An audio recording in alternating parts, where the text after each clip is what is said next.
బాలరాజుని meet అవ్వాలని చెప్పడంతో అభినవ్ కొంత నర్వస్ అయ్యి బాలరాజ్ గారిని కలవాల్సిన అవసరం ఉందంటారా అని కంగారుగా అడిగాడు. అభినవ్ గొంతులో టెన్షన్ అర్థం చేసుకున్న అక్రమ్ నవ్వుతూ, బాలరాజ్ గారు కాదు, జస్ట్ బాలరాజ్. నువ్వు మా టైగర్వి, మాఫియా సామ్రాజ్యానికి కింగ్వి.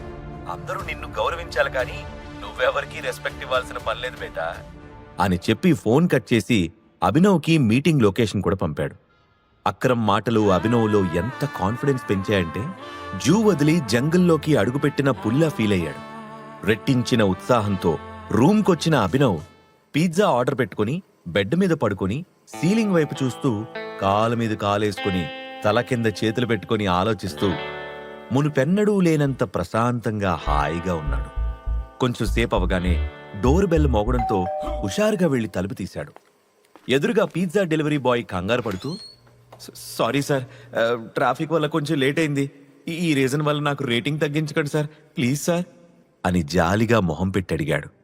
అతన్ని చూడగానే అభినవ్కి తనని తాను చూసుకున్నట్టు అనిపించింది. ఎన్నోసార్లు డెలివరీ లేట్ అవ్వడం, కస్టమర్లతో తిట్లు తినడం, దానివల్ల రేటింగ్ పడిపోవడం జరిగింది. అందుకే డెలివరీ బాయ్ కష్టాన్ని ఇట్టే అర్థం చేసుకోగలిగాడు. వెంటనే జేబులో నుంచి 500 రూపీస్ నోట్ తీసిస్తూ, డోంట్ వరీ బ్రదర్, 5 స్టార్ రేటింగ్తో పాటు ఈ 500 కూడా తీసుకో అన్నాడు. కానీ సార్, మీ ఆర్డర్ వాల్యూ కూడా 500 రూపీస్ లేదు, అంత టిప్ అంటే అంటూ కాస్త చెమట తుడుచుకుంటూ బిడియంగా మాట్లాడాడు delivery boy. Delivery boy job ఎంత టఫ్గా ఉంటుందో నాకు తెలుసు bro. At the same time Lakshmidevi వెతుక్కుంటూ వచ్చినప్పుడు కాదనకూడదు. ఏమో ఎవరికి తెలుసు, రాత్రికి రాత్రి నువ్వు కోటీశ్వరుడు అయిపోతావేమో అని ఉత్సాహంగా నవ్వుతూ అన్నాడు అభినవ్.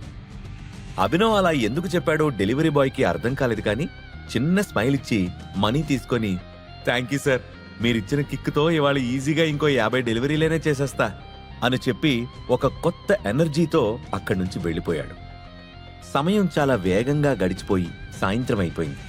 అభినవ్ త్వరగా ఫ్రెష్ అయ్యి ash colour shirt, black pant వేసుకున్నాడు.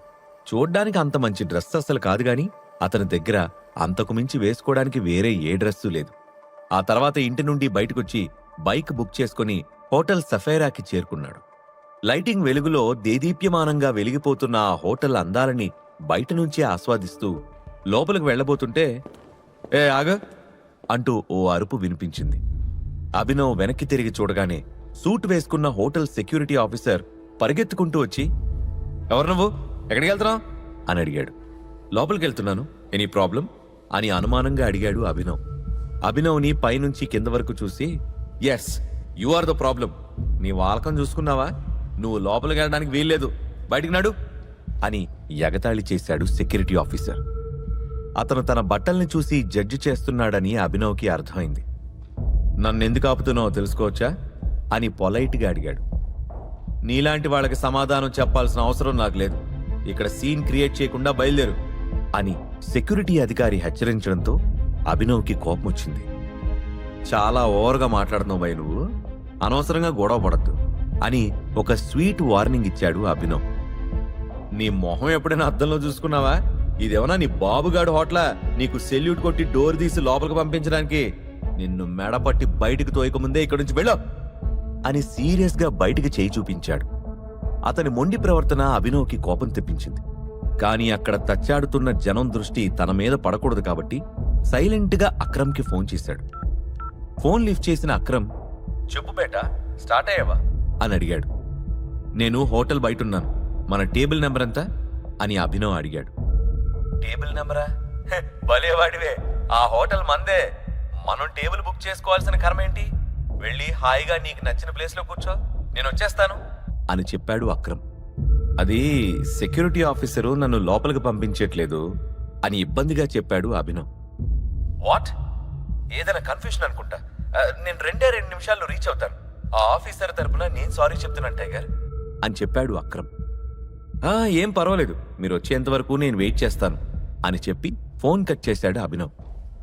అప్పటిదాకా అభినవ్ ఎవరితోనో ఫోన్లో మాట్లాడింది విన్న సెక్యూరిటీ ఆఫీసర్, నువ్వేమన్నా పెద్ద సెలబ్రిటీవా, రికమెండేషన్ చేయించడానికి ఫోన్ చేస్తున్నావు, నువ్వు ప్రైమ్ మినిస్టర్కి కాల్ చేసినా లోపలికి పంపను అంటూ స్టాఫ్ని పిలిచి అభినవ్ని బయటికి తోసేమని ఇన్స్ట్రక్ట్ చేశాడు. సరిగ్గా ఆ మూమెంట్లోనే, ఏయ్ అటు చూడు నీ ఎక్స్ బాయ్ ఫ్రెండ్ అని ఒక ఎగతాళి స్వరం వినిపించింది. అటువైపు తిరిగిన అభినవ్కి దేవా, వైభవీలు కనిపించారు. అభినవ్ వైపు అసహ్యంగా చూస్తూ, ఛీ, ప్రశాంతంగా రిలాక్స్ అవుదామని వస్తే వీడేంటి దిష్టిబొమ్మలాగా అని పొగరుగా అంది వైభవి. నోరు అదుపులో పెట్టుకో వైభవి, ఆ రోజు నీ చెంప పగలగొట్టకుండా వదిలేసి తప్పు చేశాను. ఇంకొక్క మాట ఎక్స్ట్రా మాట్లాడితే నీ ఎత్తుపళ్ళు రాలిపోవడం ఖాయం అని కాలర్ ఎగరేసి వార్నింగ్ ఇచ్చాడు అభినవ్. ఎంత పొగర్రా నీకు? డెలివరీ జాబ్ పోయిందని ఇక్కడ సెక్యూరిటీ గార్డుగా పనిచేయడానికి వచ్చావా అని పళ్ళు కొరికాడు దేవా. అసలు నీ ప్రాబ్లం ఏంట్రా? అక్రమాలు చేస్తేనే ఇక్కడికి వచ్చాను అని తెలిస్తే నువ్వు గుండాకి సస్తావు అని ఎదురు సమాధానం చెప్పాడు అభినవ్. ఏంటి, అక్రమ్ సార్ పిలిచారా? అది సంగతి. నువ్వు ఎలాగో ఆయన పాత డ్రైవర్ కొడుకు కదా, నీ జాబ్ పోయిందని తెలిసి డ్రైవర్గా పెట్టుకుందామని పిలిచుంటారులే అని ఎగతాళి చేశాడు దేవా. సరిగ్గా అప్పుడే కార్ హార్న్ గట్టిగా వినిపించింది. అందరూ చూస్తూ ఉండగానే జాగ్వర్ కార్లో నుంచి white and white kurta pyjama వేసుకుని దిగాడు అక్రమ్. అతనితో పాటే మరొక మనిషి కూడా ఉన్నాడు. చూడ్డానికి పొడుగ్గా ఫిట్గా ఉన్న అతనికి 50 ఏళ్లంటే ఎవ్వరూ నమ్మరు. ఈ మధ్య వస్తున్న తెలుగు సినిమాల్లో స్టైలిష్ హిందీ విలన్ లాగా ఉన్న అతనే బల్కంపేట్ బాలరాజ్. పైకి కనిపించడానికి మాత్రం బిజినెస్ మ్యాన్ బాలరాజ్, తేడా వస్తే మాత్రం బల్కంపేట ఎల్లమ్మ తల్లి సాక్షిగా శాల్తీ లేపేస్తాడు. అభినవ్ దృష్టి మొత్తం బాలరాజ్ పైనే ఉంది. అక్రమ్ కోపంగా, అసలు ఇక్కడేం జరుగుతుంది అని సెక్యూరిటీని ప్రశ్నించాడు. ఆ సమయంలో కారు దగ్గరే ఫోన్ మాట్లాడుతూ ఉన్నాడు బాలరాజ్. సారీ సార్, ఈ దొంగ రాస్కెలు లోపలికి వెళ్ళడానికి డ్రామా క్రియేట్ చేస్తున్నాడు. కస్టమర్లతో కూడా గొడవ పడుతున్నాడు. నేను అతన్ని లోపలికి వెళ్లకుండా ఆపుతున్నాను సార్ అని వినయంగా చెప్పాడు సెక్యూరిటీ ఆఫీసర్. అక్రమ్ అతడి వైపు కళ్ళెర్ర చేసి చూస్తూ, how dare you call him a thief? అతన్ని లోపలికి వెళ్లకుండా ఆపమని నీకెవరు చెప్పారు? తను నా గెస్ట్ అని చెప్పి అభినవ్ వైపు తిరిగి, అంతా ఓకేనా అని అడిగాడు. తాను చేసిన తప్పేంటో వెంటనే రియలైజ్ అయిన సెక్యూరిటీ ఆఫీసర్ అభినవ్కి సెల్యూట్ కొట్టి డోర్ తీశాడు. అభినవ్ మౌనంగా తలోపగానే మళ్లీ సెక్యూరిటీ ఆఫీసర్ వైపు తిరిగి, you are fired, get lost from here అని గట్టిగా అరిచాడు అక్రమ్. ఆ అరుపుకి కొన్ని సెకండ్ల పాటు పెద్ద నిశ్శబ్దం అలుముకుంది. అంతేకాకుండా అక్రమ్ మాటలు విని కంగు తిన్న వైభవి, దేవాలు కూడా మెల్లిగా అక్కడి నుంచి జారుకున్నారు. ఇంతలో బాలరాజ్ రావడంతో అభినవ్ని తీసుకుని అక్రమ్ లోపలికి నడిచాడు. సఫైరా హోటల్ లోపల ఇంటీరియర్స్ ఎక్స్ట్రాడినరీగా ఉన్నాయి. సీలింగ్ కి వేలాడుతున్న పెద్ద పెద్ద షాండ్లియర్స్, బ్యాక్గ్రౌండ్ లో వినిపిస్తున్న రెట్రో మ్యూజిక్ తో పాటు అందమైన ఇంపోర్టెడ్ ఫర్నిచర్ తో హోటల్ అంతా ప్యాలెస్ లా మెరిసిపోతుంది. వాళ్లను నేరుగా విఐపి రూమ్ వైపు తీసుకువెళ్లాడు అక్రమ్. ఆ తర్వాత వెయిటర్ని పిలిచి, ఈరోజు చాలా స్పెషల్ గెస్ట్లు వచ్చారు, ఈ మీటింగ్ మెమరబుల్ గా ఉండాలి, అందుకే అన్నిటికంటే ఖరీదైన డ్రింక్ అండ్ డిష్ తీసుకొచ్చి సర్వ్ చేయి అని ఆర్డర్ వేశాడు. ఓకే సార్ అని చెప్పి అక్కడి నుంచి ఫాస్ట్ గా వెళ్ళిపోయాడు వెయిటర్. వెల్కమ్ బేటా, నీ ఐడెంటిటీని ఇక్కడ దాచాల్సిన అవసరం లేదు, ఫ్రీగా ఉండు అని చెప్పాడు అక్రమ్. అభినవ్ సరే అని తలూపాడు. బాలరాజ్ మాత్రం అభినవ్ వైపు విచిత్రంగా చూశాడు. ఆ తర్వాత ముగ్గురు కలిసి అక్కడి నుంచి అండర్ గ్రౌండ్ లో ఉన్న ఇంకో స్పెషల్ ఏరియాకి చేరుకున్నారు. ఆ ప్లేస్ అంతా బ్లాక్ అండ్ వైట్ కలర్స్ తో, ప్రాపర్టీస్ తో, రెట్రో గ్యాంగ్స్టర్ సినిమాల్లో డెన్ లాగా ఉంది. సీలింగ్ కి చిన్న షాండ్లియర్ వేలాడుతూ ఉంది. గోడలకి గన్స్ తగిలించున్నాయి. మధ్యలో ఒక బాక్సింగ్ రింగ్ ఉంది.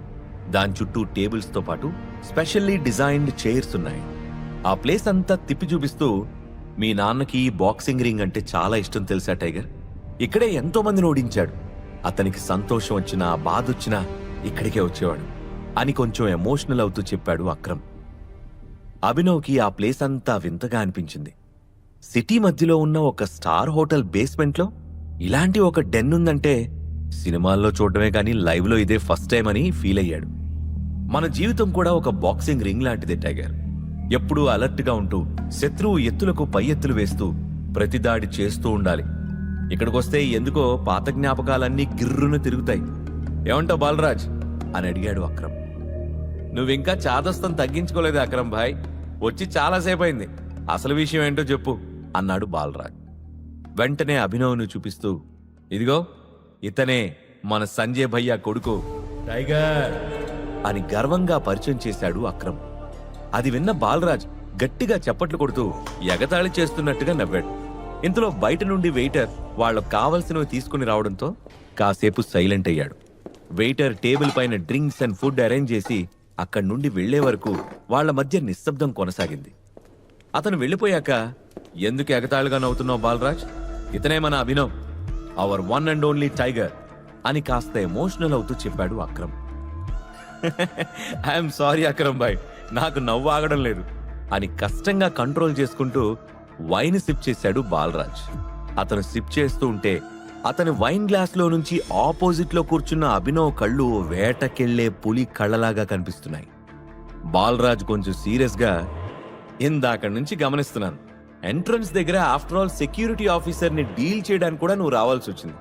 ఇప్పుడు కూడా వచ్చినప్పటి నుంచి నువ్వే మాట్లాడుతున్నావు కానీ నీ టైగర్ తన గురించి తాను మాట్లాడలేడా? లేదా అతనేమన్నా మోగోడా? మన సంజయ్ బిడ్డ పులి అక్రమ్ భాయ్, కానీ వీడు పిల్లిలా ఉన్నాడు అని ఎగతాళి చేస్తూ కాలు మీద కాలేసుకుని కూర్చున్నాడు. టైగర్ గురించి అలా మాట్లాడకూడదు బాలరాజ్ అని అక్రమ్ గంభీరంగా అంటూ ఏదో చెప్పబోయాడు. కానీ అభినవ్ అతన్ని ఆపి, సభాష్ బాలరాజ్, నీ ధైర్యం నాకు నచ్చింది. నువ్వు పవర్ఫుల్ వ్యక్తివే కావచ్చు, కానీ ఎప్పుడూ ఎదుటి మనిషిని తక్కువ అంచనా వేయకూడదు. ఇంకో విషయం ఏంటంటే, పిల్లి కోతకి పులి గాండ్రింపుకి చాలా తేడా ఉంటుంది. ఒక్కసారి పంజా విసిరి పులి గాండ్రించిందంటే అడవిలో పిట్టలతో పాటు పర్వతాలు కూడా వణుకుతాయి అని గంభీరంగా అన్నాడు అభినవ్. అభినవ్ మాటల్ని సీరియస్ గా తీసుకున్న బాలరాజ్ వైన్ గ్లాస్ కింద పెట్టి, నువ్వు టైగర్ అయితే ఇన్ని సంవత్సరాలు ఎక్కడ దాక్కున్నావు? ఉన్నపళంగా వచ్చి సింహాసనం అధిష్ఠిస్తాను అంటే నీకు సలాములు కొట్టడానికి ఇక్కడ ఎవ్వరు రెడీగా లేరు. అయినా పవర్ అనేది ఎవరో ఇస్తే తీసుకోకూడదు, సంపాదించుకోవాలి అని ఘాటుగా సమాధానమిచ్చాడు.